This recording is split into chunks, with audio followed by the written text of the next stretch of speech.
നമസ്കാരം. സോഡിയാക് മീഡിയയിലേക്ക് എല്ലാ പ്രേക്ഷകർക്കും സ്വാഗതം. 2026 സെപ്റ്റംബർ മാസത്തെ ചതയ നക്ഷത്രക്കാരുടെ നക്ഷത്രഫലമൊന്ന് പരിശോധിച്ച് നോക്കാം. ചതയ നക്ഷത്രക്കാരെ സംബന്ധിച്ചുള്ള ഈ മാസം വളരെ നല്ല അനുകൂലമായിരിക്കുന്ന ഗുണഫലങ്ങൾക്കാണ് യോഗം. ശത്രുക്കളിൽ നിന്ന് പോലും ധനം സമ്പാദിക്കാനായിട്ട് സാധിക്കുന്ന ഒരു സമയമായിട്ട് വേണം പറയാനായിട്ട്. കാരണം ഭാഗ്യാധിപതിയായിരിക്കുന്ന ശുക്ര സ്വക്ഷേത്ര ബലവാനാണ്.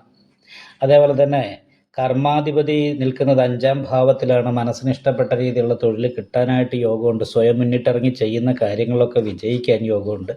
വിദ്യാർത്ഥികളെ സംബന്ധിച്ച് പഠനത്തിൻ്റെ കാര്യത്തിൽ കുറച്ച് ശ്രദ്ധ പറയാൻ സാധ്യതയുള്ള സമയമാണ്.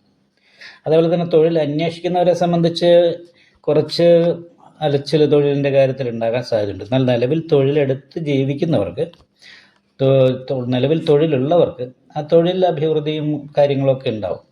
എന്നാൽ മാനസികമായിട്ട് തൊഴിലുമായിട്ട് ബന്ധപ്പെട്ട് കുറച്ച് നല്ല ടെൻഷൻ ഈ മാസത്തിൽ ഉണ്ടാകാൻ സാധ്യതയുണ്ട്. അല്ലെങ്കിൽ തന്നെ 5ാം ഭാവത്തിൽ രൂപ നിൽക്കുന്നത് കാരണമുണ്ട് ജോലിയുമായിട്ട് ബന്ധപ്പെട്ടിട്ടും സഹപ്രവർത്തകരുമായിട്ട് ബന്ധപ്പെട്ടും സഹോദര സ്ഥാനത്തുള്ളവരൊക്കെ ആയിട്ട് ബന്ധപ്പെട്ടിട്ടുള്ള വിഷയങ്ങളിൽ മാനസികമായിട്ടുള്ള ടെൻഷനും പിരിമുറുക്കവും ഉണ്ടാകാൻ സാധ്യതയുണ്ട്. അതുപോലെ പുത്രസംബന്ധമായിട്ടും കുറച്ച് ടെൻഷൻ അനുഭവിക്കാൻ യോഗമുണ്ട്. അതുപോലെ വിപരീത സ്വഭാവമാണ്. സന്തോഷിക്കുമ്പോൾ പെട്ടെന്ന് ടെൻഷൻ ഉണ്ടാകുക, ഇടയ്ക്കിടയ്ക്ക് തലവേദന ഉണ്ടാകുക, ഇങ്ങനെയുള്ള കാര്യങ്ങൾക്ക് ഈ മാസത്തിൽ യോഗം കാണുന്നുണ്ട്. അതേപോലെ നടുവേദന പോലെയുള്ള കാര്യങ്ങൾ, അടിവയറ് സംബന്ധമായിട്ടോ ഉള്ള രോഗാവസ്ഥയോ നടുവേദന ഉണ്ടായിക്കൂടായികയില്ല. ലഗ്നാൽ 7ാം ഭാവാധിപതി ബലവാനായതുകൊണ്ട് ദാമ്പത്യ സുഖം അനുഭവിക്കാൻ സാധിക്കുമെങ്കിലും 7ാം ഭാവത്തിൽ ഘടനകാരകനായിരിക്കുന്ന കേതു കൂടി നിൽക്കുന്നത് കൊണ്ട് ഇടയ്ക്കിടയ്ക്ക് ഭാര്യയ്ക്കുള്ള രോഗാവസ്ഥ കൊണ്ട് മാനസിക ടെൻഷൻ ഉണ്ടാകുക, ഭാര്യയുടെ ദേഷ്യം എടുത്തേട്ടം പോലുള്ള പ്രശ്നങ്ങൾ കൊണ്ട് മാനസിക ടെൻഷൻ ഉണ്ടാകുകയോ ചെയ്യാനുള്ളൊരു സാധ്യതയുള്ള സമയമാണ്. അതും ശ്രദ്ധിക്കണം.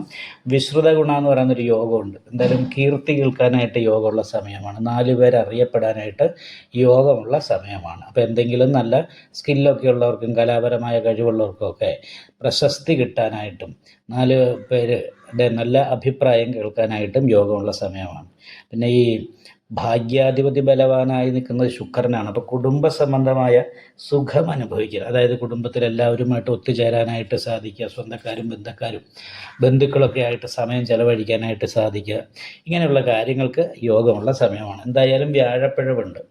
അപ്പോൾ അത് കാരണം കൊണ്ട് ദൈവാധീനക്കുറവുള്ളത് കാരണം കൊണ്ട് 6 വ്യാഴം നിന്നാൽ ഷഷ്ടയ മഹാബലി ബന്ധനം എന്നാണ്. നല്ല ഉദ്ദേശത്തോടുകൂടി ചെയ്യുന്ന കാര്യങ്ങൾ ചില സമയത്ത് നമുക്ക് തന്നെ ദോഷമായിട്ട് വരാനുള്ള സാധ്യതയുണ്ട്. അപ്പോൾ അങ്ങനെയുള്ളത് കാരണം കൊണ്ട് പ്രത്യേകമായിട്ട് എല്ലാ കാര്യങ്ങളും ശ്രദ്ധിക്കുക. അതിനോടൊപ്പം തന്നെ ശത്രുസ്ഥാനത്ത് സർവേശ്വരകാരകനായിരിക്കുന്ന വ്യാഴം സഞ്ചരിക്കുന്നത് കാരണം കൊണ്ട് ശത്രുദോഷത്തിന് കുറവുണ്ടാകും. ശത്രുസ്ഥാനാധിപത്യം വഹിച്ച് ചന്ദ്രനാണ്. അതേപോലെ ഉച്ചബലവാനായിട്ടാണ് വ്യാഴം അവിടെ നിൽക്കുന്നത്. ബലവാനായിട്ട് നിൽക്കുന്നത് കാരണം പ്രത്യേകിച്ചും ശത്രുദോഷം എന്ന് പറയുന്ന ഒരു അവസ്ഥ വലിയ കാര്യമായിട്ട് ബാധിക്കാനുള്ള സാധ്യതയില്ല. ഈ മാനസികമായിട്ടുള്ള ടെൻഷൻ കുറച്ച് കുറയ്ക്കണം എന്നുള്ളത് പ്രധാനമാണ്. അതേപോലെ തന്നെ ശിവക്ഷേത്ര യഥാശക്തി വഴിപാട് ചെയ്യണം.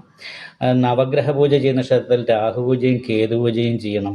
അതിനോടൊപ്പം തന്നെ വിഷ്ണു ക്ഷേത്രത്തിൽ ദൈവാധീനം വർദ്ധിക്കാനായിട്ട് നെയ്വിളക്ക്, ഭാഗ്യസൂക്താർച്ചന മുതലായിട്ടുള്ള വഴിപാട്, പാൽപ്പായസം, ഇങ്ങനെയുള്ള വഴിപാടൊക്കെ ചെയ്ത് നല്ല പ്രാർത്ഥന ഉണ്ടായാൽ നല്ല രീതിയിലുള്ള അനുകൂലമായിരിക്കുന്ന ഗുണഫലങ്ങൾ അനുഭവിക്കാൻ ഈ മാസത്തിൽ ചതയ നക്ഷത്രക്കാർക്ക് സാധിക്കും.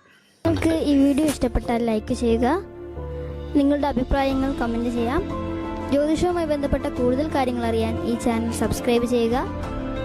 ഞങ്ങളുടെ ഓൺലൈൻ കൺസൾട്ടൻസി നമ്പർ താഴെ ഡിസ്ക്രിപ്ഷൻ ബോക്സിൽ കൊടുത്തിട്ടുണ്ട്. ആവശ്യമുള്ളവർക്ക് കോൺടാക്റ്റ് ചെയ്യാവുന്നതാണ്.